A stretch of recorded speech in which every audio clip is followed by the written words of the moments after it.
आउ गोटे दिन पर धरापतन करेंगे माँ लक्ष्मी से चलचंचल होती ढेंकानाल सहर। आम बर्तमान अच्छु से ढेंकानाल गणेश बजार ठारे जोठारे कि चलित वर्ष 75 वर्ष पाद थापी गणेश बजार से हीरक जयंती पालन होबे बर्तमान ढेंकानाल पूरा चलचंचल हो पड़ी जेहेतु काली धरापतन करेंगे माँ लक्ष्मी। आसतु देखा आमर एक स्वतंत्र रिपोर्ट।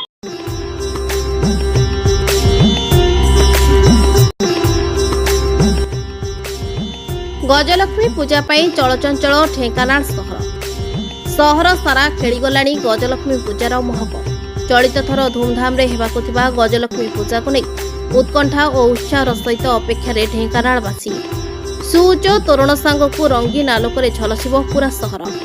पूजार प्रस्तुति नहीं लगी पड़े कर्मकर्ता। मोट 38 कोटी पूजा मंडप वैदिक रीतिनीति रे पूजा पाइबे मां धनधात्री। पूजा को सरस सुंदर करने नहीं विभिन्न पूजा मंडप पक्षर प्रस्तुति शेष पर्यायर पहुंची। चलित वर्ष गणेश बजार 75 वर्ष पालन कर कोयम्बाटूर आदियोगी शिवंकर मूर्ति सदृश एक विशाल तोरण कर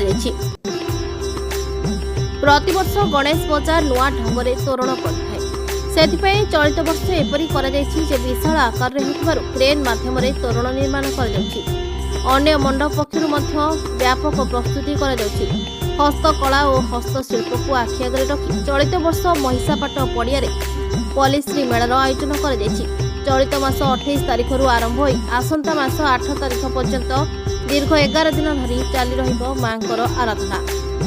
bureau report Dhenkanal news. Biswanath Behera संपादक गणेश बजार पूजा कमिटी। बजार पूजा कमिटीर 75तम पूर्ति अवसर में हीरक जयंती तो पालुची निश्चित भाव में ये परिप्रेक्षी में समस्त प्रकार आयोजन सरी। आगु माँ लक्ष्मी जो मेढ़ आम करूँ से चांदीर मेढ़ थिला। चलित वर्ष शोभा पाइबे माँ लक्ष्मी सुनार मुकुटरे 1.5 कोटी टंकार निर्मित मूर्ति जो मुकुट माँ को शोभावर्धन करने आसंता काली ठारू ये पूजा लगे माँ शोभा पाइबे सुना मुकुटरे। से सहित विभिन्न प्रकार साजसजा सरी गोटे विराटकाय आम महादेव मूर्ति करूँ। विभिन्न प्रकार चारिआडू आसीगले दोलीवाला कहतु खाइबा वाला कहतु चाट वाला कहतु आसीगले। तो आसंता कालीठू आसर जमीज लक्ष्मी पूजार माहौल निश्चित भाव भल हम। ढेंकानाल एभली एक जगह जोटी 38 मंडप को लेकिन पूजा मंडप ठारे माँ लक्ष्मी शोभा पाई था।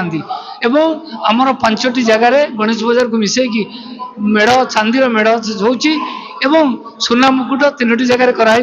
चलित वर्ष गणेश बजार सुना मुकुट शोभा पाइब। आ गणेश बजार को भी छाड़ीदे तो ढेंकानाल को भी आम देखा ये हूँ एक गणपर्व।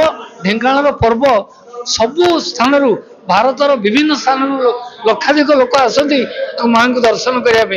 ये गोटे अति शांति श्रृंखलार यात्रा। लोक संध्या राति 12टा पर्यंत चाली चाली माँ को दर्शन करता। तेणु भक्तों समावेश बहुत बड़े। आमे भी चाहूँ कण अणुकणु आसी भक्त मैंने माँ को दर्शन करने आम ढेंकानाल तरफ निमंत्रण रखुचु। प्रशासन तरफ समस्त प्रकार सहयोग रहिबो। प्रशासन बैठक सरला पुलिस पर्सनल कहले सहयोग करेंगे। शांति श्रृंखला केमती करा यात्रा तार व्यवस्था प्रशासन दायित्व रही। पूजा कमिटर दायित्व रही। ज्ञानेन्द्र बेहरा सभापति मिलित बजार पूजा कमिटी ढेंकानाल। चलित वर्ष ए वर्ष आमर 38टा मेढ़े मेढ़ पूजा ए वर्ष लक्ष्मीकर पूर्ति होती। पूजा आरंभ बर्तमान तो आप देखुवे सब तोरण फोरण सब आरंभ हो गला। समस्त सहयोग अच्छी प्रशासन सब अधिकार समस्त सहयोग अच्छी। लक्ष्मी पूजा ए वर्ष बहुत भल भाव हम बोली मोर आशा और विश्वास।